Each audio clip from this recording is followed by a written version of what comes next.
Baik, selamat pagi, siang, dan malam.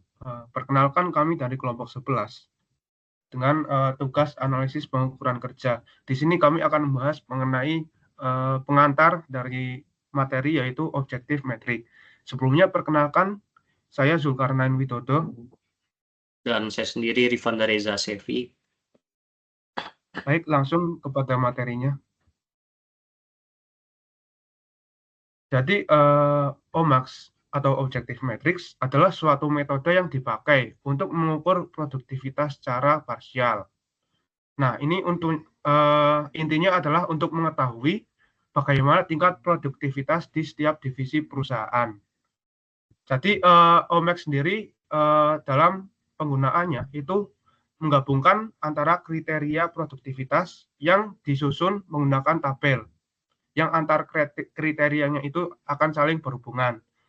Nah, terdapat juga beberapa faktor yang mempengaruhi dalam metode OMAX sendiri, yaitu produktivitas sendiri, lalu ada nilai tolak ukur pencapaian, butir-butir matriks, bobot, dan juga nilai antar indikator kinerja.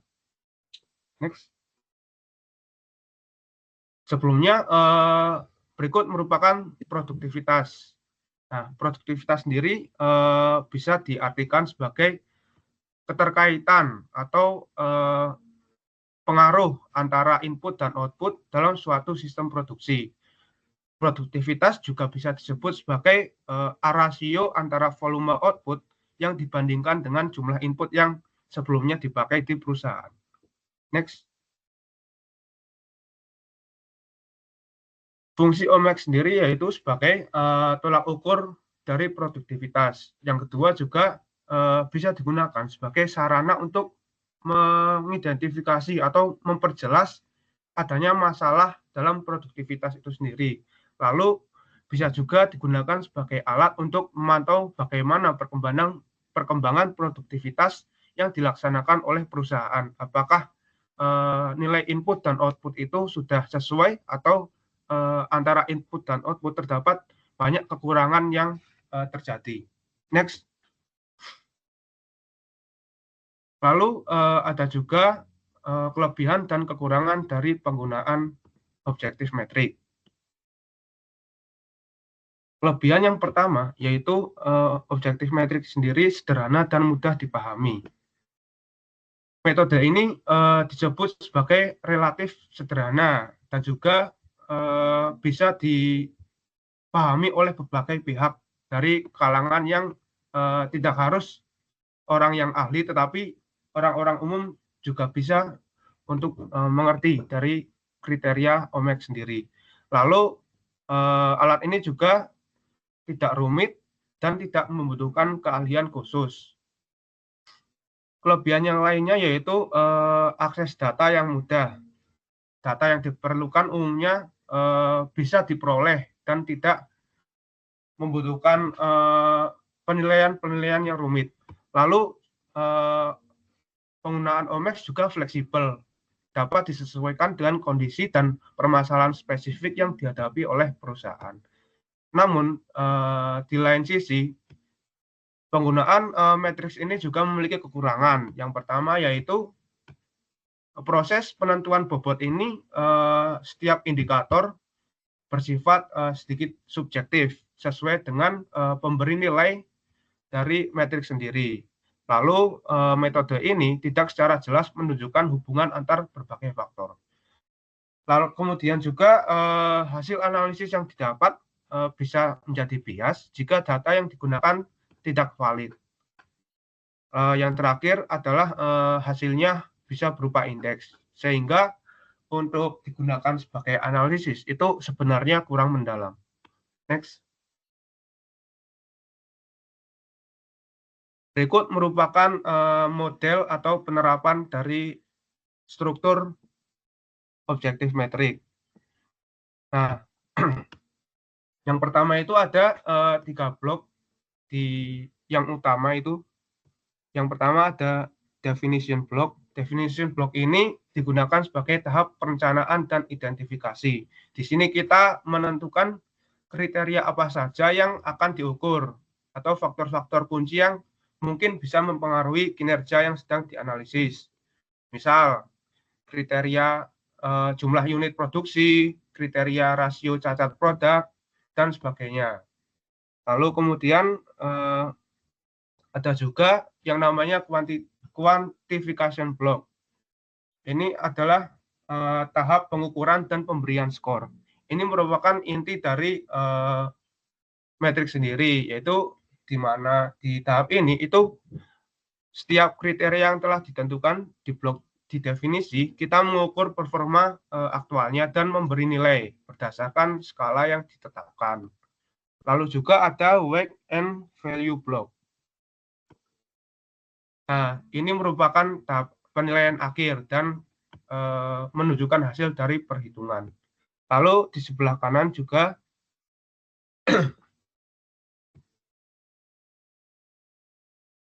next.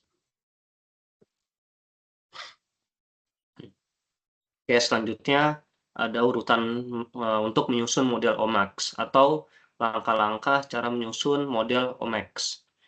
Jadi untuk langkah yang pertama yaitu mengidentifikasi beberapa kriteria utama dengan model pengukurannya masing-masing.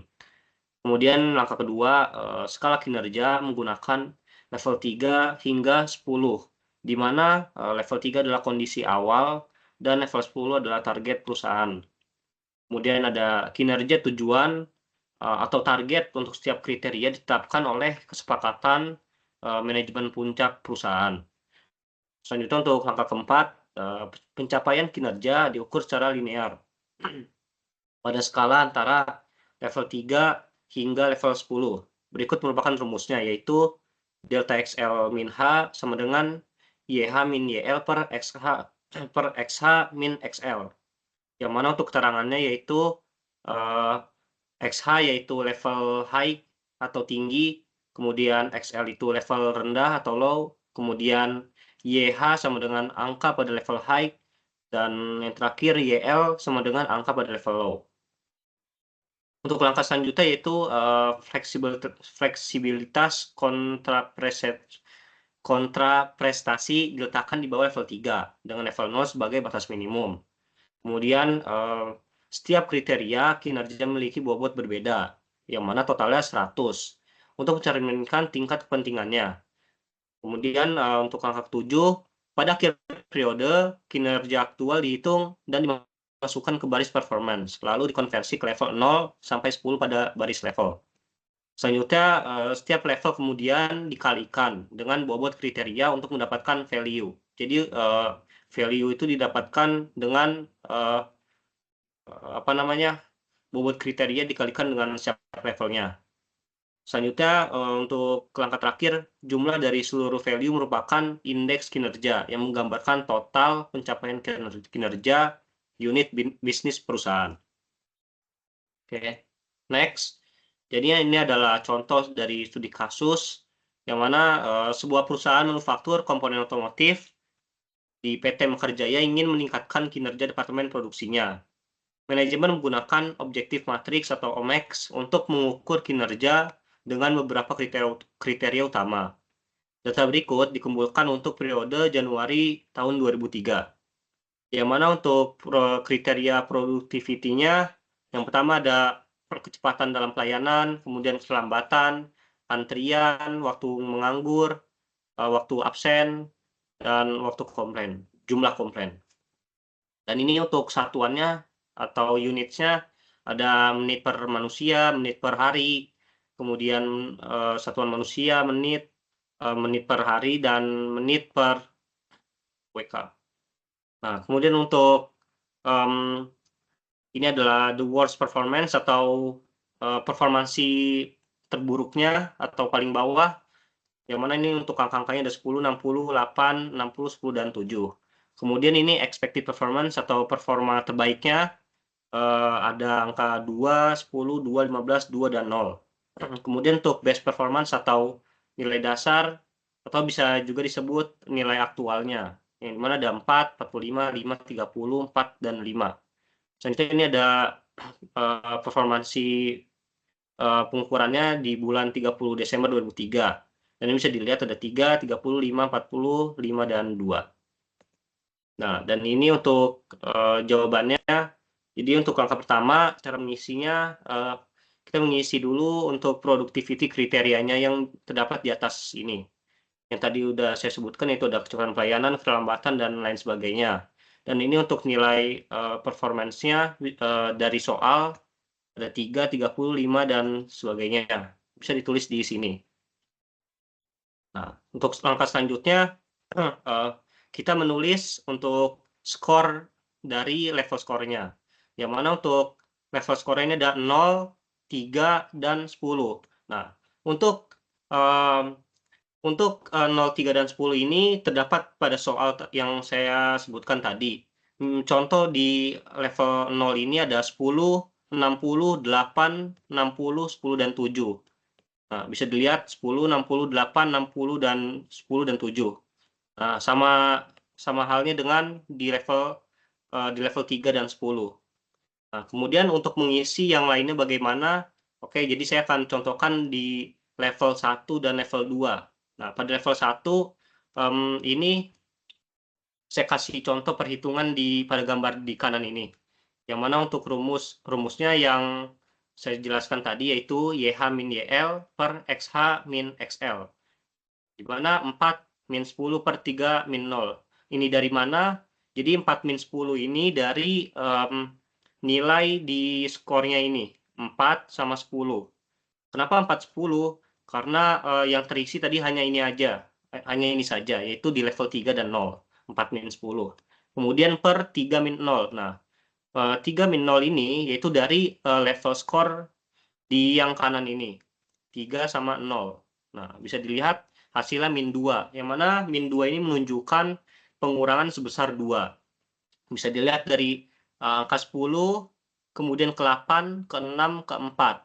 Nah, ini adalah kelipatan pengurangan sebesar 2. Selanjutnya untuk mencari yang atasnya ini gimana? Di atas 4, yaitu 3,72, 3,44, sampai 2,28. Nah, untuk rumusnya sama kayak yang tadi, yaitu kita mencari skornya dulu, yaitu 2 min 4 per 10 min 3 dari sini. Dari skor pada performance di tabel berikut. 2 min 4 per 10 min 3 per 10 min 3. Nah, tadi 10 min 3 ini dari level yang ada di pojok kanan ini. Untuk caranya lumayan gampang. Kemudian didapatkan min 0,285. Nah, yang mana ini menunjukkan pengurangan sebesar 0,285. Bisa dilihat dari 4 ke 3,72 ini 4 dikurang 0,285 didapatkan 3,72. Selanjutnya 3,72 dikurang 0,285 dapatkan 3,44 dan sampai 2,28. Untuk cara selebihnya sama seperti itu untuk yang kanan-kanannya. Kemudian selanjutnya kita mencari skor. Skor ini bisa dilihat kita harus membulatkan mana yang mendekati dari performance di atas ini. Ada 3, 30, 5, 40, 5, dan 2. Nah, bisa dilihat contohnya ini 3,16. Kenapa dibulatkan? Karena mendekati dengan 3, yaitu nilai performance-nya. Kemudian ini 30 dibulatin karena mendekati, karena sama dengan 30. Kemudian 55, ini 40, 40, 65, dan 2,13 ini mendekati dengan 2. Oke. Nah, selanjutnya untuk tadi skornya, kenapa 6, 6, 3, 2, 2, 7? Karena 3,16 ini di level 6. Selanjutnya 30 di level 6. Nah, selanjutnya nilai 5 ini di level 3 dan seterusnya. Nah, selanjutnya untuk WK ini ditentukan nilainya dari perusahaan masing-masing ya. Jadi atau dari soalnya. Nah, kemudian untuk value-nya ini didapatkan dari skor dikali weight. Nah, contohnya di 120 ini, yaitu 6 dikali 20. Kemudian 6 kali 30, 180, dan selanjutnya. Dan ini adalah 460 total dari 120 ditambah 180 ditambah 30 tambah 30 dan ditambah 70, dapatkan 460 untuk value-nya. Kemudian untuk previous-nya, ini adalah rumus tetap atau memang tidak bisa diubah karena ini adalah rumus tetap dari studi kasus ini, yaitu 300. Oke, kemudian untuk indeksnya atau index of performance didapatkan, bisa dilihat dari gambar di kanan ini, productivity indikator dikurang base performance per base performance kali 100%. Nah, bisa dilihat productivity indikatornya 460, min base performance yaitu 300 per 300 juga. Dikali 100% didapatkan 53,33%. Selanjutnya untuk kesimpulannya, nilai indeks 53,33% menunjukkan bahwa kinerja perusahaan telah meningkat signifikan dari kondisi awal. Meski belum mencapai target maksimal, ini membuktikan adanya perbaikan produktivitas, meskipun masih diperlukan perhatian lebih pada indikator yang nilainya masih rendah. Bisa dilihat 53,33% untuk kenaikan yang signifikan dari kondisi awalnya. Oke, mungkin sekian dari kami kelompok 11. Mohon maaf bila ada kesalahan kata. Kami pamit. Wassalamualaikum warahmatullahi wabarakatuh.